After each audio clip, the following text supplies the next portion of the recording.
우리 옆사람 같이 인사하도록 합시다. 당신을 보니 살맛이 납니다. 오늘 본문의 말씀을 가지고 하나님처럼 온전하라라는 제목으로 함께 말씀을 나누겠습니다. 한번 따라해 봅시다. 하나님처럼 온전하라. 오늘 본문을 보면 하나님처럼 온전하라 이 말씀을 들으면 이게 참 두렵기도 하고 또 이게 가능할 것인가 라고 하는 그런 모습들이 우리에게 던져집니다. 하나님처럼 온전하다는 것이 또한 무엇을 의미하는가 그것을 좀 구체적으로 살펴보고자 합니다. 오늘 본문에서 하나님처럼 온전하라라고 말씀을 하시면서 그 시작되는 단락이 이렇게 시작됩니다. 또 내 이웃을 사랑하고 내 원수를 미워하라 하였다는 것을 너희가 들었으나, 사실은 하나님처럼 온전함에 있어서 하나님 우리에게 요구하시는 것은 사랑에 대한 문제를 다루고 있는 것입니다. 그런데 오늘 본문에 보니까 이스라엘 백성들이 듣고 있었던 하나의 명제가 있습니다. 이웃을 사랑하고 원수를 미워하라라는 이야기입니다. 그런데 그렇다면 도대체 이웃은 누구이고 원수는 누구일까요? 그래서 누구를 사랑해야 되고 누구를 미워해야 될까요? 그래서 한 율법교사가 예수님에게 질문한 것을 우리는 알고 있습니다. 어느 날 한 율법사가 찾아와서 예수님에게 질문합니다. 내가 무엇을 해야 영생을 얻을 수 있습니까? 율법에 무엇이라 기록되었으며 너는 그것을 어떻게 읽었느냐라고 예수님이 다시 질문을 합니다. 그때 이 율법교사가 얘기합니다. 마음을 다하고 목숨을 다하여 힘을 다하여 뜻을 다하여 주 너의 하나님을 사랑하고 또한 내 이웃을 내 자신같이 사랑하라고 말씀했습니다. 그래? 너의 말이 옳다. 그러면 이를 행하라. 그리하면 살리라. 그런데 이때 이 사람이 이렇게 다시 한 번 더 질문합니다. 자기를 옳게 보이려고 예수님께 묻습니다. 그러면 내 이웃이 누구입니까? 라고 질문을 합니다. 분명히 율법에서 무엇이라고 말했는지 이 율법 교사는 알고 있습니다. 왜냐하면 사람들에게 본인이 가르쳤습니다. 그런데 나의 이웃이 누가 되겠느냐라는 이 질문을 예수님에게 던지고 있습니다. 사실 이것은 굉장한 의미를 가진 질문입니다.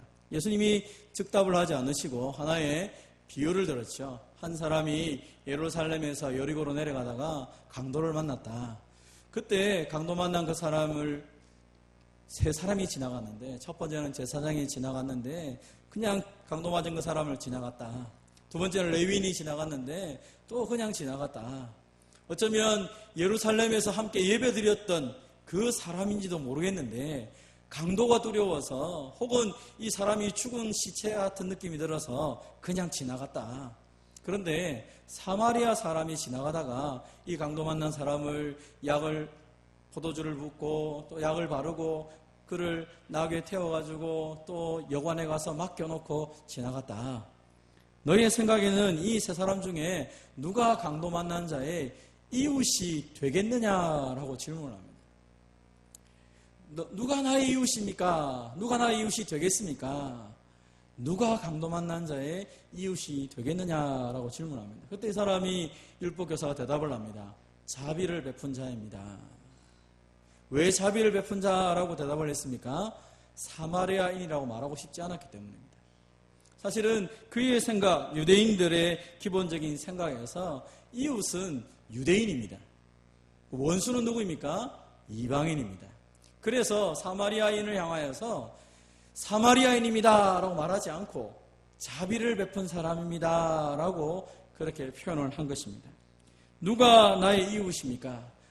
이웃은 사랑하고 원수는 미워해야 되기 때문에 유대인들 생각에는 이웃은 나의 동족은 사랑하고 나의 동족이 아닌 저 이방인들, 로마인들, 또 헬라인들, 또 저 많은 사람들은 다 지옥 갈 인생들이니까 미워해야 된다. 그렇게 생각을 하고 있습니다. 왜냐하면 그렇게 배웠다라고 말씀을 합니다. 예수님이 뭐라고 말합니까? 너희는 그렇게 들었으나 나는 너희에게 다시 말한다. 너희 원수를 사랑하며 너희 박해하는 자를 위하여 기도하라라고 말씀을 합니다. 여러분, 구약 성경에서 내 이웃을 사랑하고 내 원수를 미워하라라는 말씀이 있을까요? 없을까요? 있을 것 같아요? 없을 것 같아요? 없습니다. 없는데 이웃에 대한 한정을 하다 보니까 원수에 대한 강조를 은근하게 강조를 하면서 이방인들이 원수다라고 표현한 것입니다. 실제로 레위기 19장 18절에 보면 오히려 원수를 갚지 말고 동포를 원망하지 말고 내 이웃 사랑하기를 내 자신같이 하라라는 말씀을 줍니다. 그리고 그 다음 본문 바로 이어서 뭐라 말하냐면 거류민이 너희 땅에 거류하여 함께 있거든 그들을 학대하지 말라. 너희와 함께 있는 거류민 이방인을 말합니다. 그 이방인들을 너희 중에 나은 자처럼 여기며 자기같이 사랑해라. 하나님은 오히려 이방인도 사랑해라 라고 표현을 한 것입니다. 유대인들이 들었던 개념 속에 이웃은 자기 민족입니다. 그리고 원수는 이방 사람들입니다. 예수님이 그들의 개념을 깨트린 것입니다. 하나님이 그렇게 말씀한 적이 없다. 하나님이 우리에게 말하는 것은 이웃을 사랑하는데 너의 원수까지도 네가 생각하는 그 이방인들까지도 사랑하는 것이 하나님의 사랑의 모습이다라고 말씀을 합니다. 그래서 우리가 진정으로 하나님을 사랑하면 이웃을 당연히 사랑해야 됩니다.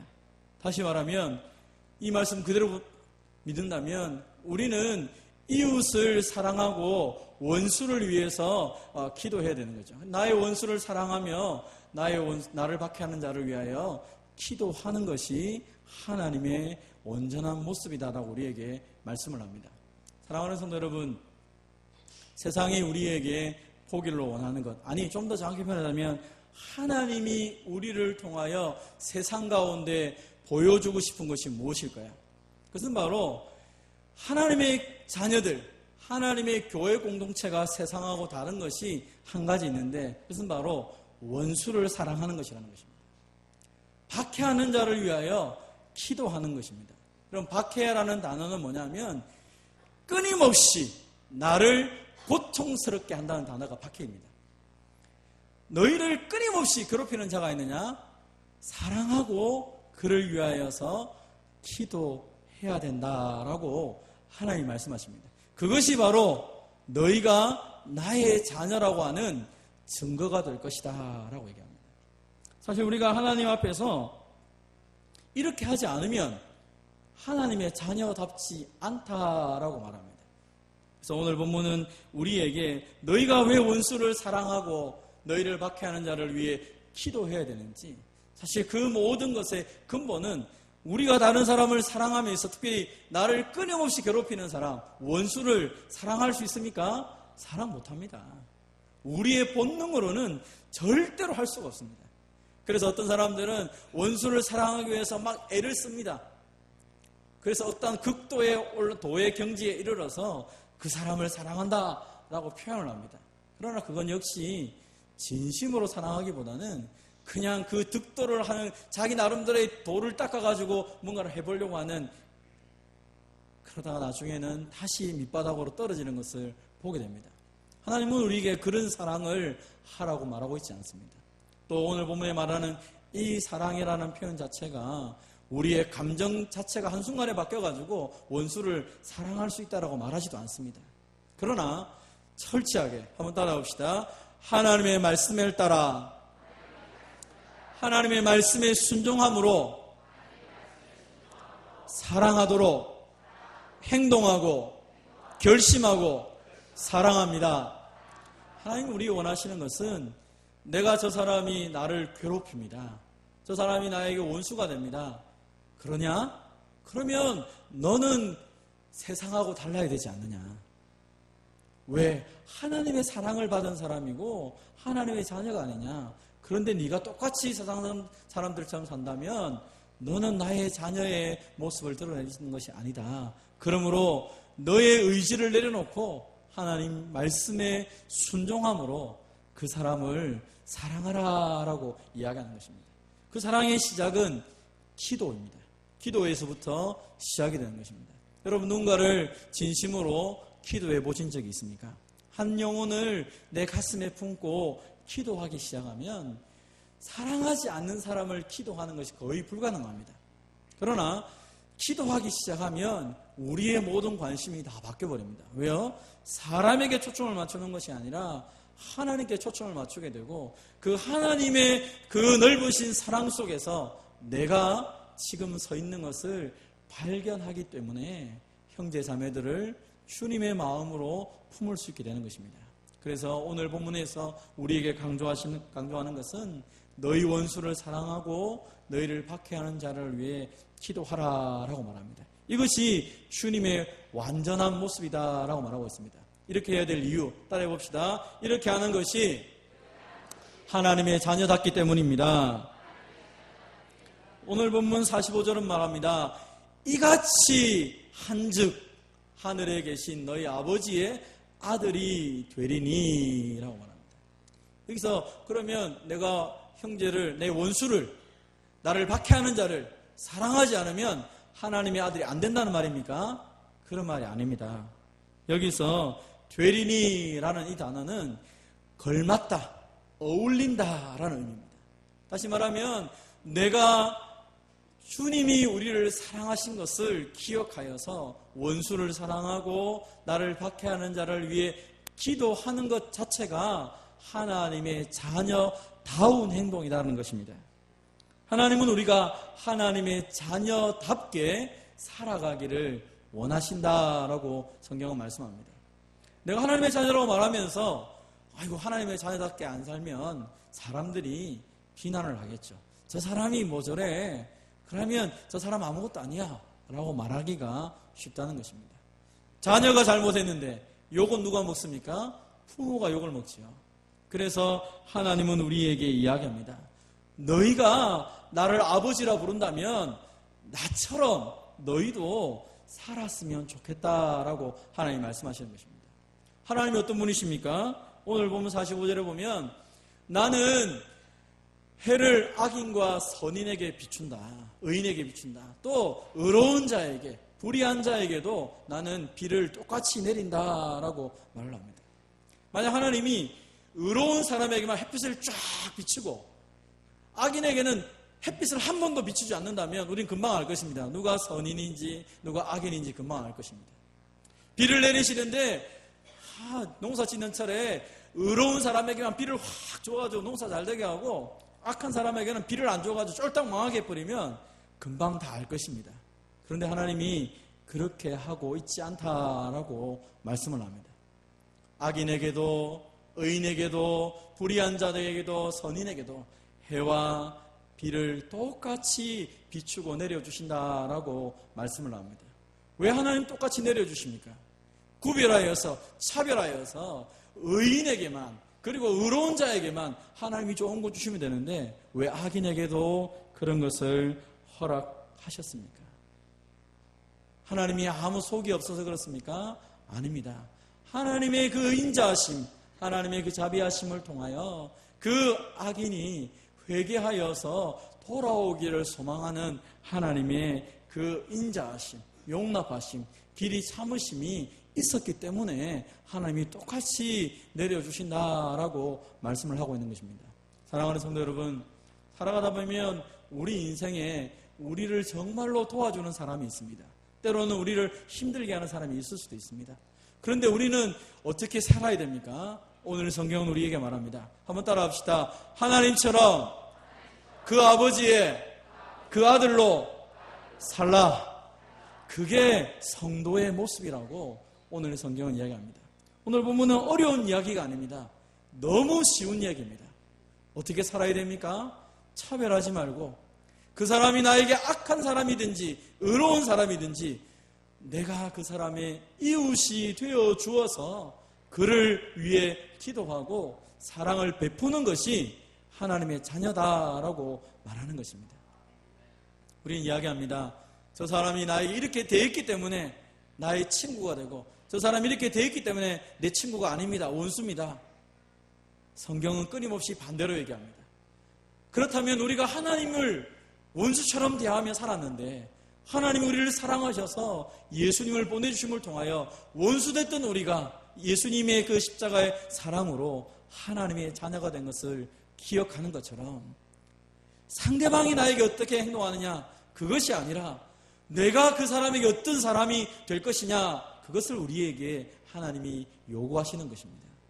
여러분 주위에 여러분을 향하여 여러 가지 형태의 모습을 가지고 다가올 것입니다. 그 사람들을 여러분의 눈으로, 인간적인 관점으로 바라보지 마시고 주님이 나를 대하셨던 것처럼 주님의 사랑으로 형제자매를 사랑하며 그들을 위해 기도할 수 있는 저와 여러분 되시기를 바랍니다.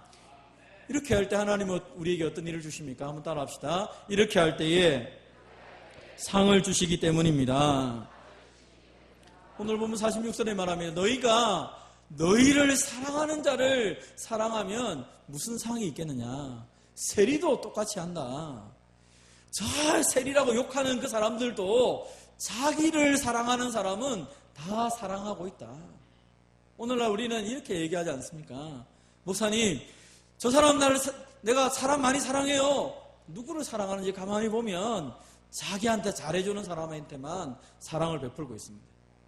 그거는 세리도 할 수 있어요. 아무나 할 수 있단 말이에요. 또 형제에게만 무난한다. 그러면 남보다 더한 것이 뭐가 있습니까? 이방 사람들, 원수라고 말하는 그 이방 사람들도 자기 형제들은 사랑한다는 거예요.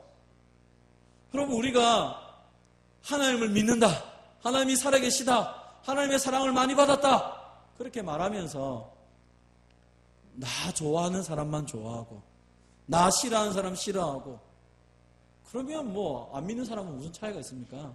똑같지 않습니까? 오늘 하나님께서 우리에게 이 부분을 한 번 더 생각해 보라고 얘기하는 것입니다. 너희는 세리와도 같지 않고 이방인과도 같지 않다. 너희는 하나님의 자녀가 아니냐? 너희는 하나님의 사랑을 받은 사람이 아니냐? 그런데 왜 너희에게 사랑을 베푸는 사람만 사랑하고 너희 형제에게만 무난하고 너 스스로 저 사람과 나를 구별을 지어서 저 사람은 원수고 이 사람은 형제고 내가 칼질하여서 왜 사람들을 그렇게 차별하여 대우하느냐? 하나님은 우리에게 경고의 말씀을 하는 것입니다. 사랑하는 성도 여러분, 오늘 여러분의 마음을 아프게 하는 사람들이 있습니까? 여러분을 힘들게 하는 사람들이 있습니까? 주님의 눈으로 바라보시고 주님이 우리를 반역하고 어쩌면 하나님 옆에 늘 불순종하는 우리를 사랑했던 그 주님의 마음으로 형제를 사랑할 수 있는 저와 여러분 되시기를 바랍니다.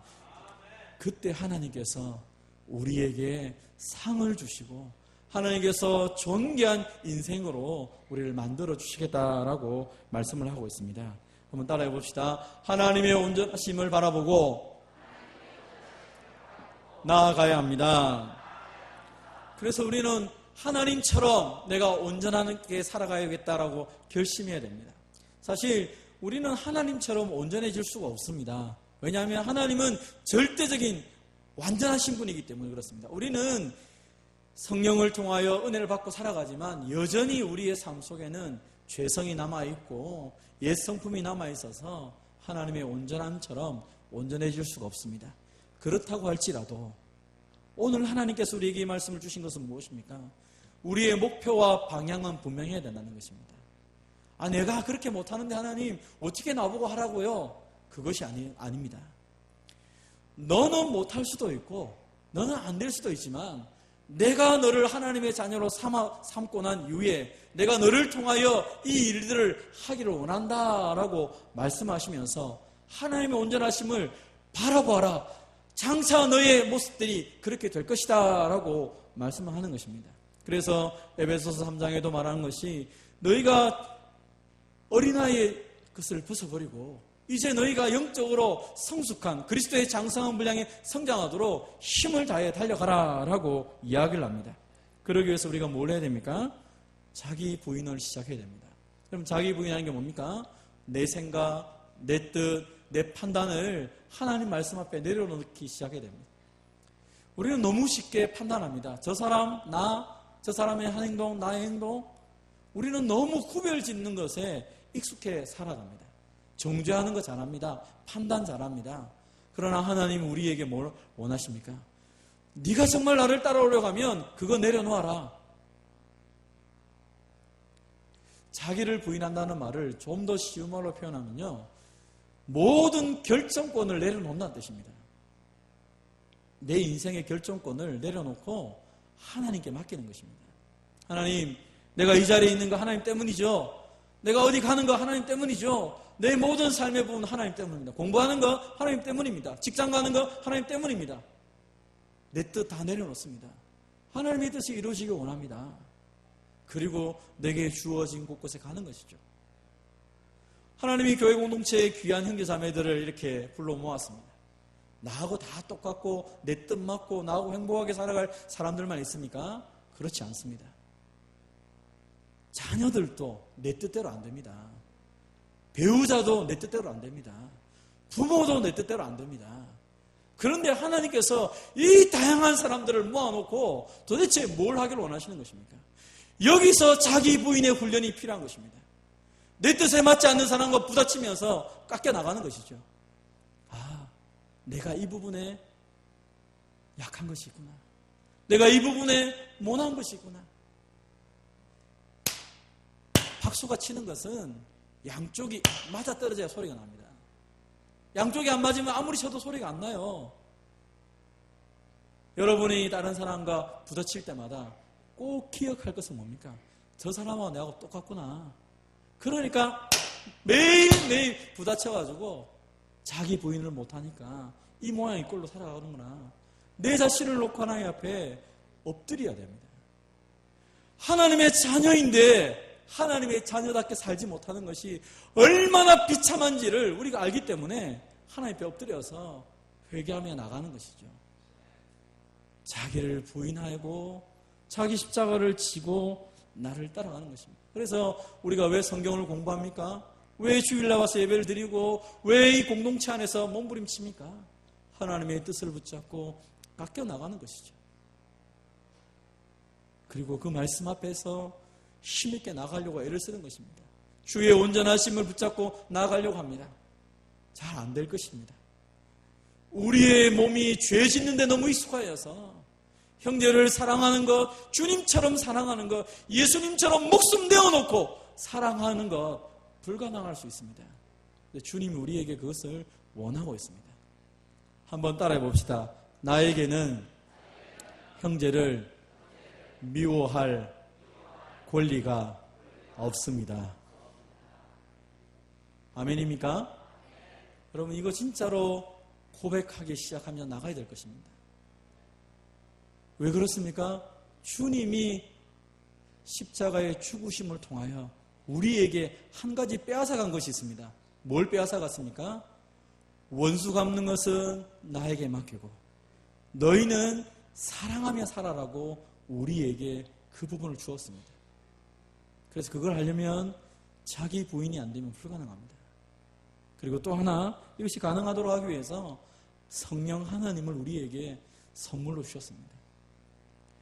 내가 연약하다고 생각지 않으면 기도하지 않습니다. 내가 연약하다고 생각지 않으면 하나님께 매달릴 이유가 없어요. 왜? 내가 다 할 수 있으니까.